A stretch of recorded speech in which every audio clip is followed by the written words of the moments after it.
బంగ్లాదేశ్ పాలకుడు అనాలా ప్రధానమంత్రి అనాలా ఎందుకంటే ప్రజల చేత ఎన్నికైన వాడినైతే పాలకుడు అనొచ్చు.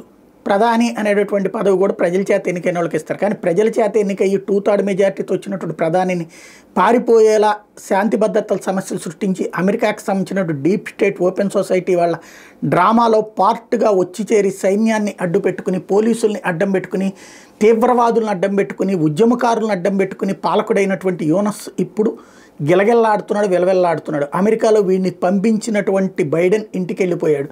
ఇప్పుడు ఇట్లాంటి దరిద్రానికి సంబంధించి ట్రంప్ ప్రోత్సహిస్తాడా లేదా? ట్రంప్ ప్రోత్సహించకపోతే ఈయన పని ఉలిపికట్టుదొక దారిలాగా తయారైపోతుంది. ఊరొక దారి ఉలిపికట్టుదొక దారి తరహాలో తయారైపోతుంది. ఇప్పుడు ప్రస్తుతం సపోర్ట్ చేస్తున్న ఇప్పటికే విద్యార్థులు ఎదురు తిరుగుతున్నారు. సైన్యం క్రమక్రమంగా విసిగెత్తిపోతోంది. అదే సందర్భంలో ప్రజలలో తీవ్ర అసంతృప్తి, అసహనం.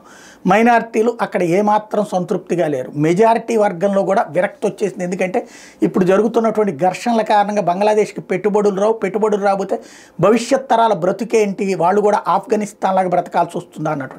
అక్కడున్న ఆడపిల్లలు ఫీల్ అవుతున్నారు, ఆఫ్ఘనిస్తాన్ లాగా తమ బ్రతుకులు అవుతాయా అన్నట్టు. ఇలాంటి దశలో అందరూ తిరుగుబాటు చేస్తే తన పరిస్థితి ఏంటో అర్థం కాదు. ఏ అమెరికా సహకారంతోనూ అక్కడ ఉన్నటువంటి మిలిటరీతో చెప్పించుకుందామంటే ట్రంప్ సహకరిస్తాడా లేదా తెలియదు. భారతదేశం ఏం చేస్తుందో లేదు. మోడీ కనుక ట్రంప్తో చెప్తే తను ఎక్కడ తొక్కేస్తారో అన్నటువంటి భయం ఉంది.